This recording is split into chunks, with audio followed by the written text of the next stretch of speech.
কর্মীরা সকলে আমরা ঐক্যবদ্ধভাবে লড়াই করেছিলাম একটি নতুন বাংলাদেশের জন্য। আমাদের দাবিটি ছিল ফ্যাসিবাদী ব্যবস্থার বিলোপ এবং একটি নতুন রাজনৈতিক বন্দোবস্ত প্রতিষ্ঠা করা।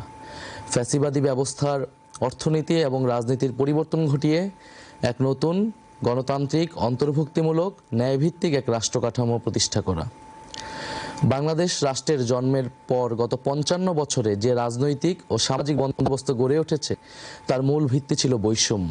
এরই পরিণতিতে ২০২৪ সালের জুলাইয়ে পুরো কাঠামো ভেঙে পড়েছিল। এই বৈষম্য কেবল অর্থনৈতিক নয়, এটি রাজনৈতিক ক্ষমতার মর্যাদা, আইনের প্রয়োগ এবং সুষম বন্টনের প্রতিটি স্তরে গভীরভাবে প্রথিত। রাষ্ট্র পরিচালনার দায়িত্বে যারা ছিল এবং ক্ষমতাসীনদের সংস্পর্শে পৌঁছাতে পেরেছে তারাই শুধু নিজেদের ভাগ্য বদলে নিয়েছে। বিপরীতে সাধারণ মানুষ, শ্রমজীবী শ্রেণী এবং প্রান্তিক জনগোষ্ঠী সর্বক্ষেত্রে বঞ্চিতই থেকে গিয়েছে। স্বাধীনতার পর রাষ্ট্রের মূল প্রতিশ্রুতি ছিল সাম্য, মানবিক মর্যাদা ও সামাজিক ন্যায় বিচার। কিন্তু বাস্তবে রাজনৈতিক আনুগত্যই হয়ে উঠেছে সামাজিক ও অর্থনৈতিক সাফল্যের প্রধান শর্ত। চাকরি, ব্যবসা, শিক্ষা, নিরাপত্তা এবং বিচার ব্যবস্থাতেও প্রভাবশালীদের জন্য অবৈধ ও বিশেষ সুযোগ তৈরি করা হয়েছে।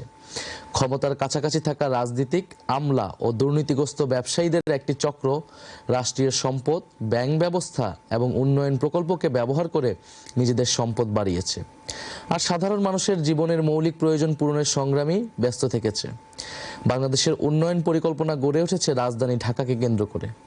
পরিকল্পিতভাবে এই মহানগর ও তার আশেপাশে বসবাসকারী ২ কোটি মানুষের চাহিদা পূরণের লক্ষ্যে বড় বড় সব অবকাঠামো, অর্থনৈতিক সুযোগ সুবিধা, শিক্ষা ও চিকিৎসা ব্যবস্থা গড়ে তোলা হয়েছে। আর এদের মাথার উপরে বসে রাজধানী কেন্দ্রিক একটি ছোট্ট ধনিক শ্রেণী তৈরি হয়েছে, যারা অসৎ উপায়ে রাষ্ট্রীয় সম্পদ নিজেদের মধ্যে ভাগাভাগি করে নিয়েছে। অথচ প্রকৃত উন্নয়ন হলে তা দেশের সব অঞ্চলে সমানভাবে বিস্তৃত হওয়ার কথা ছিল।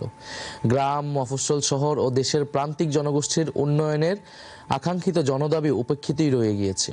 এই বৈষম্যমূলক ব্যবস্থার বিরুদ্ধেই জুলাই বিপ্লব ছিল একটি গণবিদ্রোহ, যার লক্ষ্য ছিল পুরনো বন্দোবস্ত ভেঙে ন্যায়ভিত্তিক রাষ্ট্র কাঠামো প্রতিষ্ঠা করা।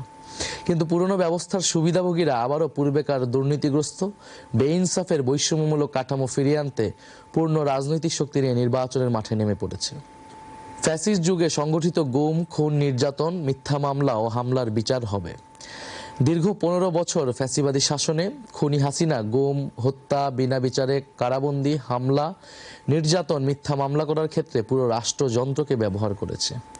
এতে আওয়ামী লীগ ও তার ছাত্রলীগ সহ সকল অঙ্গ সংগঠন, police, RAB, BJP, DGFI, NSI এমন সকল সরকারি বাহিনী ও সংস্থাকে সক্রিয়ভাবে কাজে লাগিয়েছে। তার এই অপকর্মে ব্যবহৃত হয়েছে জনপ্রশাসন, বিচার বিভাগ, সশস্ত্র বাহিনী সহ রাষ্ট্রের সকল প্রতিষ্ঠান। ২৪-এর গণ অভ্যুত্থান ও জুলাই বিপ্লব সম্পন্ন হওয়ার পরে এর সবগুলোই ভেঙে পড়েছে। এতে নেতৃত্ব প্রদানকারী হোমরা চোমরাদের কিছু লোক পালিয়েছে, কিছু বিচারের আওতায় এসেছে, অনেককে আনার চেষ্টা করা হচ্ছে। বহু সামরিক, বেসামরিক আমলা ও বিচারক এখনো কর্মে নিয়োজিত রয়েছে। জুডিশিয়ারি, সিভিল সার্ভিস ও পুলিশ বিভাগের শীর্ষ নেতৃত্ব ভেঙে পড়লেও ডিফেন্স সার্ভিস এখনো অটুট রয়েছে।